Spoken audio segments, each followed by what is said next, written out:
저게 대체 뭐야? 한국 사람들은 왜 저렇게까지 하는 건데? 이제 막 월드컵 예선이 끝난 경기장에서 미국의 스포츠 기자가 경악을 금치 못하고 있습니다. 도대체 한국 사람들의 어떤 모습에 저렇게 놀라고 있는 건지 바로 사연을 시작하겠습니다. 안녕하세요. 저는 뉴욕타임즈 스포츠 기자로 근무하고 있는 샬롯입니다. 제가 진짜 이를 벼르고 기다리고 있는 게 하나 있었는데 그건 바로 한국 출장이었어요. 예전에 제 직장 동료 베티가 한국에 갔다 와서는 진짜 한동안 한국 얘기만 늘어놓더라고요. 사실 베티는 처음 갈 때만 해도 팀장님 때문에 어쩔 수 없이 간다며 죽상이었어요. 애들 행사인 잼버리도 엉망으로 개최하는 한국에서 무슨 취재를 하겠냐며 만날 때마다 푸념을 늘어놓았거든요. 그런데 한국에 한번 다녀온 후로는 사람이 180도 달라졌습니다. 한국 야구 경기를 챙겨보기도 하고 심지어는 한식당을 찾아가기도 하는데 꼭 아저씨처럼 국밥을 먹더라고요. 국밥 먹을 때는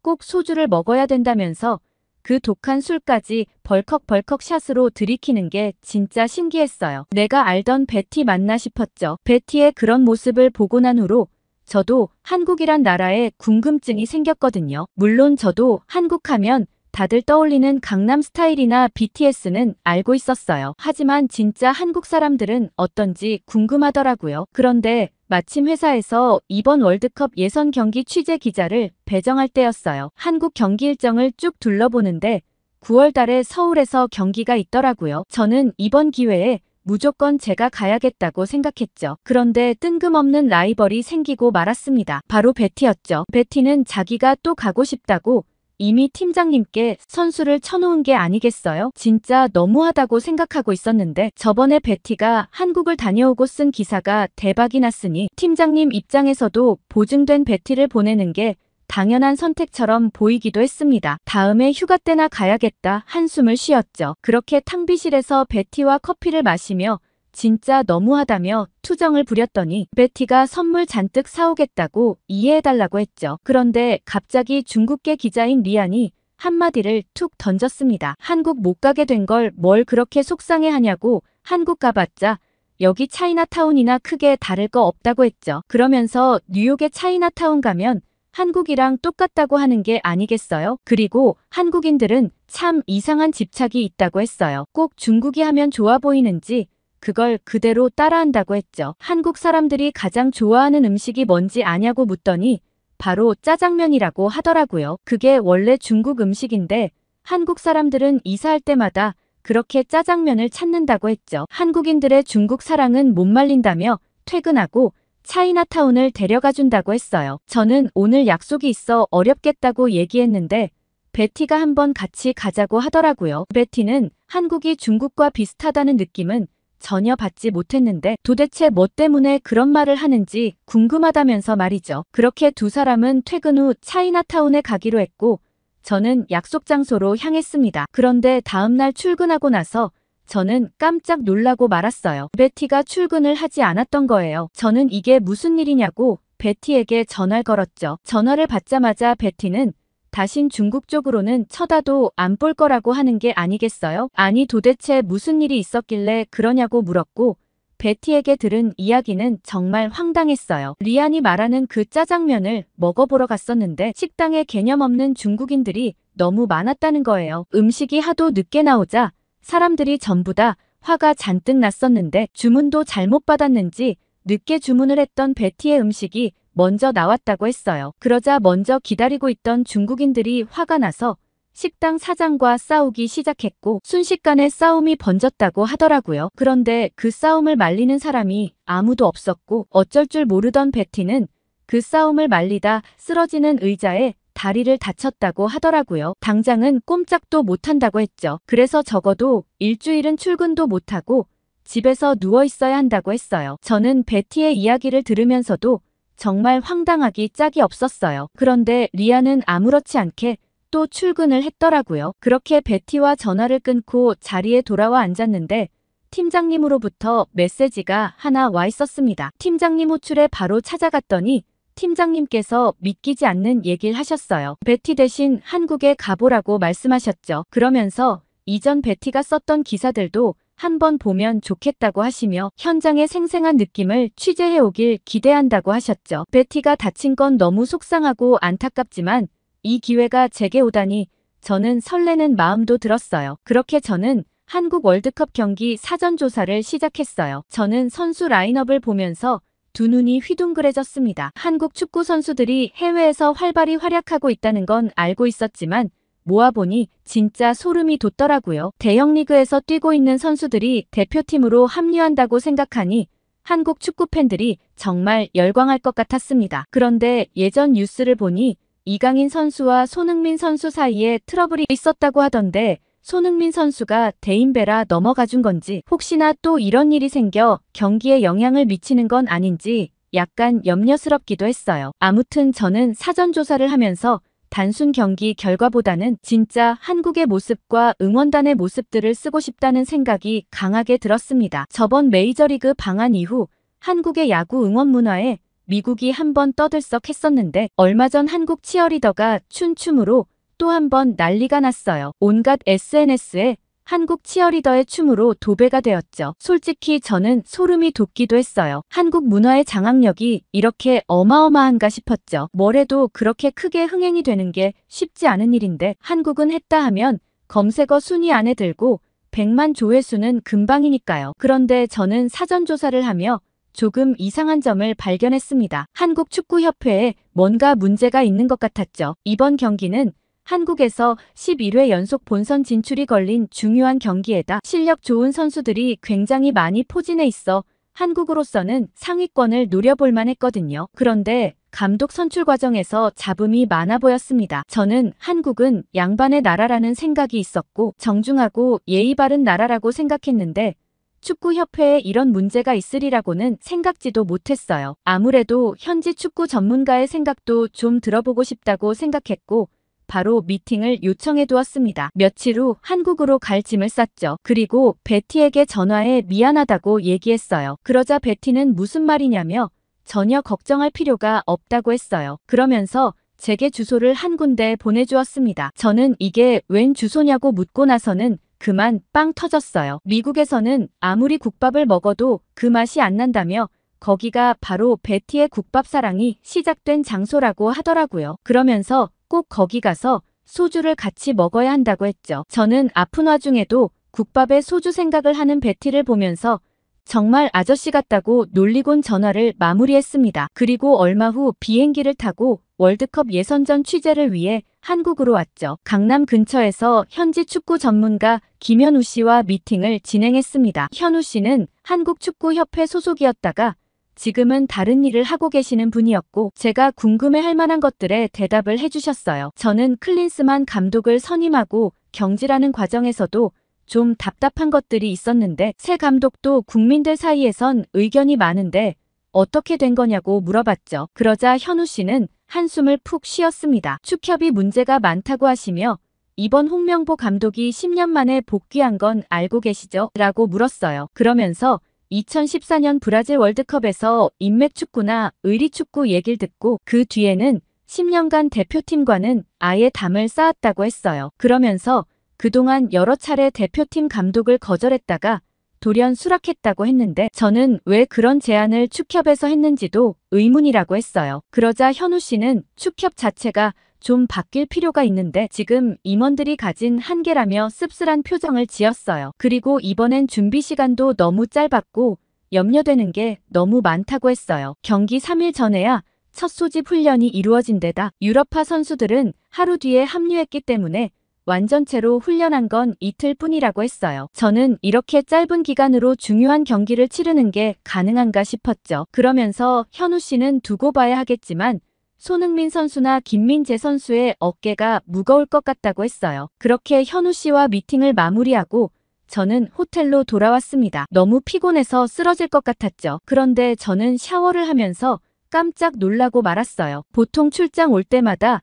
물이 안 맞아 고생을 하는 편이라 샤워 필터를 꼭 챙겨와서 쓰고 있거든요. 아무래도 석회가 있는 나라도 있고 수도관 자체가 더러워서 필터가 금방 엉망이 되는 나라도 많았어요. 한 번만 샤워해도 필터가 누래지곤 하는데 한국 샤워기는 진짜 이상했어요. 필터가 거의 새 것 같았죠. 한국은 진짜 수질이 좋구나 싶은 생각이 들었어요. 이런 깨끗한 물이 있다는 자체가 사실 거의 축복이죠. 설거지할 때나 양치할 때도 생수로 하는 나라도 있는데 한국에선 그런 걱정을 하나도 안 해도 된다는 말이니까요. 아무튼 그날은 깨끗한 물로 개운하게 마무리하고 일찍 잠에 들었어요. 그리고 다음날 고향에서 국가대표 소집 경기를 취재하러 떠났습니다. 한참 취재하고 있는데 옆에 중국 기자가 한숨을 푹 쉬었습니다. 저는 무슨 일이 있냐고 물었고 중국 기자는 중국 축구 대표팀 행태가 한심해서 한숨이 나온다고 했어요. 그러면서 한국이랑 붙었으면 100% 이길 수 있었는데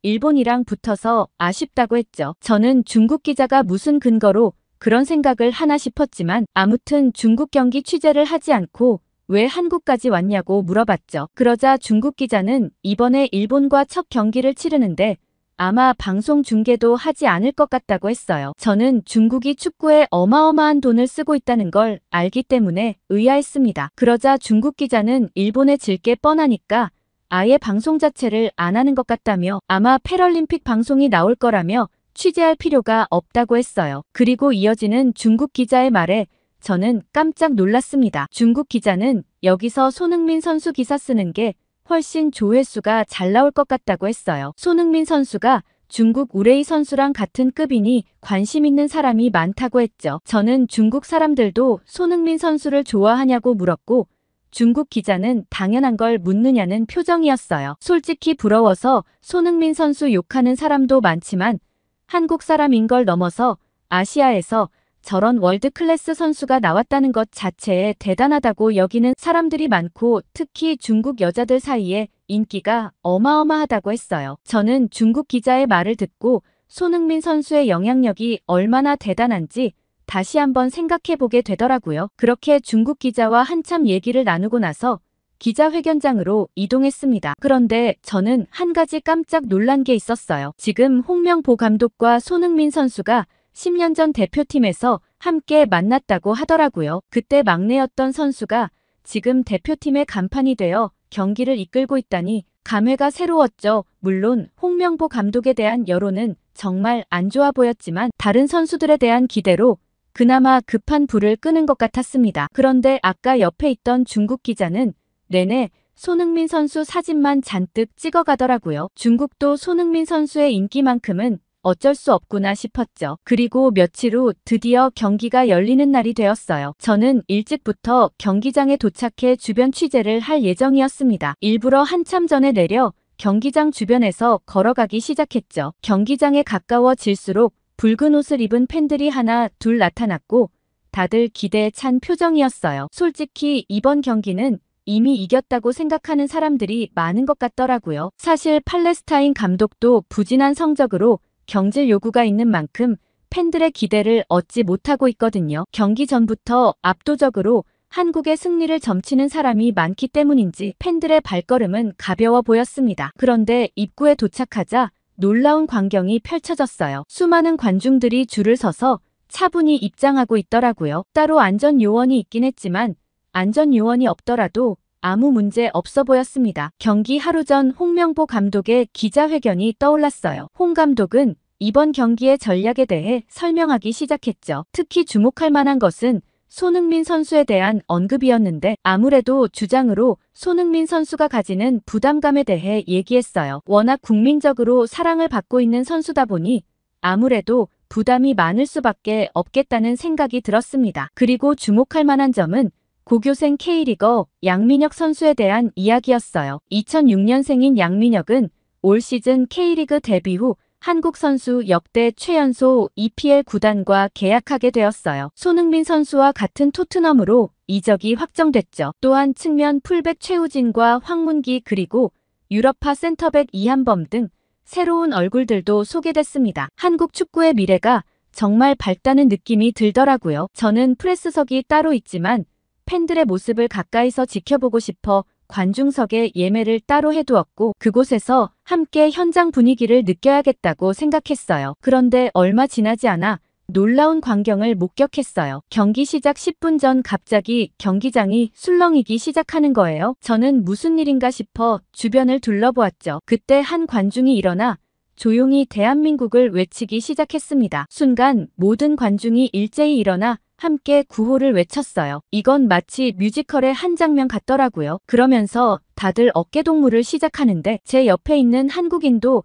제 얼굴을 보더니 괜찮냐는 의미인지 웃어 보였어요. 저도 웃음으로 응답하고는 같이 어깨동무를 했죠. 어색한 발음으로 저도 한국 응원단을 따라 응원을 시작했어요. 그리고 다시 자리에 앉는데 옆에 앉은 응원단이 자기 이름은 봄이라고 말하며 오늘 경기를 같이 즐겨보자고 얘기하더라고요. 유창한 영어 실력이 인상적이었어요. 저는 유쾌하게 인사를 건네는 봄이에게 자기소개를 했죠. 그런데 봄이는 제게 지적을 한 가지 했어요. 제 발음이 너무 어눌했는지 직접 대한민국의 정확한 발음을 몇 번 보여주더라고요. 안 그래도 아까 응원할 때 정확한 발음을 몰라 우물쭈물댔는데 그걸 지켜봤나 봐요. 봄이가 가르쳐준 정확한 발음을 배우고는 자신감이 생겼습니다. 이윽고 경기가 시작되자 분위기가 또 한 번 바뀌었습니다. 관중들은 열심히 뛰는 선수들의 환호와 박수를 보냈어요. 마치 같이 경기를 뛰는 것처럼 열정적으로 응원했죠. 봄이도 얘기를 나눌 땐 참하게 앉아있더니 응원할 땐 마치 다른 사람처럼 열정적으로 소리를 쳤습니다. 특히 손흥민 선수가 공을 잡을 때마다 관중들의 반응이 달라졌어요. 모두가 자리에서 들썩들썩거리며 같이 경기를 하는 것 같더라고요. 그 모습들이 너무 인상적이었어요. 손흥민 선수의 움직임 하나하나에 일희일비하는 관중들의 모습에서 저는 한국 축구에 대한 한국 사람들의 열정을 느낄 수 있었어요. 그런데 경기 중에 좀 의아한 모습이 보였습니다. 축구협회장을 비난하는 구호를 외치는 응원단이었죠. 그 구호를 계속 반복하는 걸 보면서 한국 사람들의 분노를 볼 수 있었어요. 축구를 얼마나 사랑하는지 알 수 있는 장면이었죠. 그렇지만 선수들에게만큼은 열심히 응원하는 모습을 볼 수 있었습니다. 봄이는 이런 응원 문화가 생소한 제게 하나하나 가르쳐 주었어요. 특히 아리랑은 조금 어렵기도 했지만 아리랑이라는 글자가 계속 반복돼서 쉽게 따라할 수 있었습니다. 모두가 이렇게 열정적으로 참여하는 모습에 응원도 너무 재밌다는 생각이 들더라고요. 미국에서는 이렇게 응원해 본 적이 없는데 한국에서는 응원 자체도 또 다른 경기라는 느낌이 들 정도였습니다. 그런데 한 가지 특이한 점은 한국 응원단의 응원이 절대 선수들의 경기에 방해가 되지 않는 선을 지킨다는 점이었죠. 상대가 리드하더라도 거기에 비난하거나 야유를 보내는 관중은 없었습니다. 오히려 좋은 플레이가 나올 때마다 팀과 상관없이 박수를 보내는 모습이 인상적이었어요. 모든 선수를 플레이어로서 존중하는 느낌이었죠. 그러나 팔레스타인의 극단적인 밀집 수비에 고전하는 모습을 보였습니다. 중간중간 좋은 기회가 있었지만 골망을 흔들진 못했어요. 팔레스타인 선수들은 전쟁 중인 조국을 생각하며 악착같이 버텨내는 것 같았죠. 경기장의 6만 관중은 실망스러운 경기력을 보여준 홍 감독에게 아쉬움을 표현하는 것 같았습니다. 그렇게 경기가 끝나고 관중들이 빠져나가기 시작했어요. 그런데 순간 제 눈을 사로잡은 게 하나 있었어요. 관중석에 남아있는 사람들은 자리를 떠나지 않고 무언가를 하고 있었어요. 호기심에 이끌려 가까이 다가가 보니 놀라운 광경이 펼쳐지고 있었습니다. 한국 팬들이 자발적으로 쓰레기를 줍고 있었어요. 그것도 자신의 자리뿐만 아니라 주변 좌석까지 깨끗이 청소하고 있었죠. 더 놀라운 건 이것이 몇몇 사람만의 행동이 아니라는 점이었습니다. 거의 모든 한국 팬들이 이 청소에 동참하고 있었어요. 봄이도 마찬가지였죠. 저는 봄이에게 청소부가 따로 있는데 왜 청소를 하냐고 물어봤고 봄이는 너무 당연한 듯 대답했어요. 자기가 사용한 공간은 깨끗이 정리하고 떠나는 것이 예의라고 말이죠. 청소를 하는 팬들 사이를 지나다니며 저는 그들의 표정을 유심히 살펴보았습니다. 피곤해 보이긴 했지만 모두가 밝은 표정이었어요. 마치 이 청소가 경기의 연장선상에 있는 또 다른 응원처럼 느껴졌습니다. 그때 한 장면이 제 시선을 사로잡았어요. 한국 소년이 팔레스타인 팀의 깃발이 그려진 종이를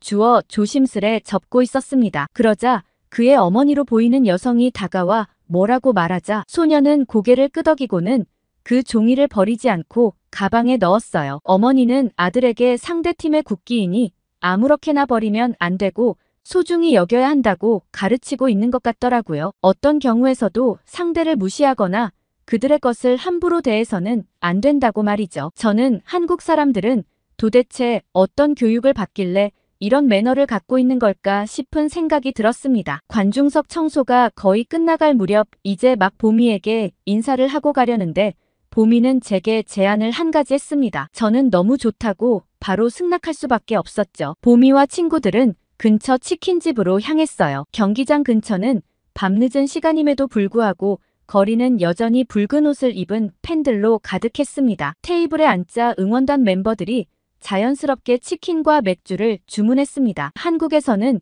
축구 경기 후 야식으로 치킨을 먹는 것이 하나의 문화라고 설명해 주었어요. 치킨을 먹는 순간 저는 그 맛에 깜짝 놀랐습니다. 이렇게 바삭하고 촉촉할 수 있다니 어떻게 요리한 건가 싶었죠. 그리곤 자연스럽게 축구 이야기가 오갔습니다. 한 응원단원이 손흥민 선수에 대해 이야기하기 시작했어요. 주장으로서 이번 경기 결과에 무거운 책임감을 느낄 것 같다며 안타까워했죠. 왜 손흥민 선수가 힘들어야 하냐고 애타하는 것 같았어요. 그러면서 다들 손흥민 선수의 겸손함과 팀워크 그리고 세계적인 활약상에 대해 열정적으로 토론했어요. 갑자기 저는 궁금한 게 한 가지 생겼습니다. 한국의 이런 축구 응원 문화는 언제부터 생긴 건지 궁금했죠. 그러자 한 응원단원이 2002년 월드컵 이야기를 꺼냈어요. 그때부터 한국 축구의 문화가 크게 바뀌기 시작했다고 합니다. 붉은 악마라는 응원단이 결성되면서 체계적이고 열정적인 응원 문화가 자리 잡기 시작했다고 해요. 그 이후로 한국의 축구 문화는 계속해서 발전해왔다고 합니다. 그 설명을 들으면서 오늘 경기장에서 본 광경들을 이해할 수 있었어요. 질서정연하면서도 열정적인 응원과 상대팀을 배려하는 태도, 그리고 경기 후 깨끗이 정리하는 모습까지 이 모든 것이 그들이 말하는 변화의 결과물이었던 거죠. 그러자 어느 응원단이 2002년 월드컵은 응원도 응원이지만 한국팀도 어마어마했었다고 회상했어요. 그때 우리나라가 4강까지 올라갔다며 지금 생각해도 믿기지 않는다고 얘기했어요. 특히 16강전이나 8강전 모두 드라마 같았다고 했죠. 그때 선수들이 골을 넣을 때마다 동네가 떠나가라 울렸고 전 국민이 광화문에 모여 응원을 했다고 했어요. 그때가 황금 세대였다며 그 선수들의 활약은 믿을 수 없을 정도로 대단했다고 했어요. 히딩크 감독도 정말 좋았다고 얘기하셨죠. 그땐 안정환이나 이영표나 지금 생각해보면 다 기량이 대단했다고 했어요. 그 덕에 온 나라가 하나가 되었다고 했죠. 다른 응원단원들도 그때부터 한국 축구가 세계적인 수준으로 발전하기 시작했다고 했지만 최근에는 오히려 역행하고 있는 중이라고 했습니다. 선수들은 잘하고 있으니 축협만 잘하면 된다고 했죠. 저는 2002년 월드컵을 겪어보지도 않았는데 응원단의 얘기를 들으며 괜히 제가 가슴이 웅장해지는 느낌이 들더라고요. 그렇게 치킨집에 저를 초대해준 보미와 응원단들 덕분에 치맥도 먹어보고 2002년 월드컵에 대한 이야기도 들으며 하루를 마무리할 수 있었어요. 다음날 아침 베티가 말해준 식당을 가보려 했지만 이른 시간이라 문을 닫았다고 생각하고 아쉬워하던 찰나 놀라운 소식을 보게 되었어요. 그 국밥집이 24시간 하는 국밥집인 거예요. 무슨 식당이 맥도날드도 아니고 24시간 운영하는지 믿을 수가 없었죠. 그냥 이름만 24시간인 거 아닐까 의심하며 식당에 가봤더니 이른 시간이었는데도 사람들이 북적북적거렸습니다. 외국인은 아무도 없었죠. 베티는 도대체 이런 데를 어떻게 알았나 싶었고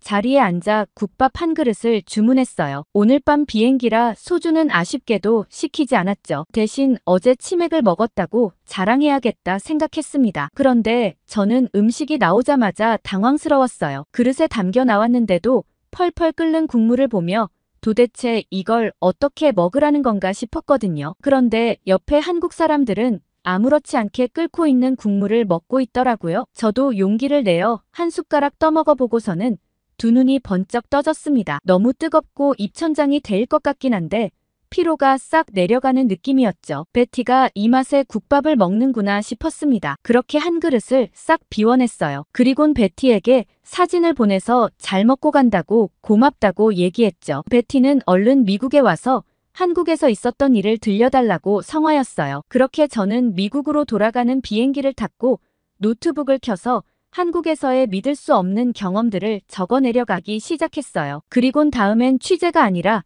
제대로 한국 문화를 둘러보고 싶다고 생각했죠. 보미의 SNS에 올라와 있던 한국의 아름다운 모습을 직접 눈으로 담고 싶었거든요. 다음엔 한국 여행기를 쓸 수 있으면 좋겠네요. 오늘 샬롯 씨의 사연 어떻게 들으셨나요? 경기 후 손흥민 선수의 인터뷰를 보면서 죄인처럼 대답하는 모습이 참 안타까웠습니다. 월드클래스 선수들을 데리고 피파 랭킹 96위와 무승부를 하다니 보는 내내 답답했는데요. 이번 경기 어떻게 보셨는지 댓글 많이 달아주세요. 구독과 좋아요 꾹 눌러주시고 더 좋은 사연으로 찾아오겠습니다. 사연 제작소 감동필름이었습니다.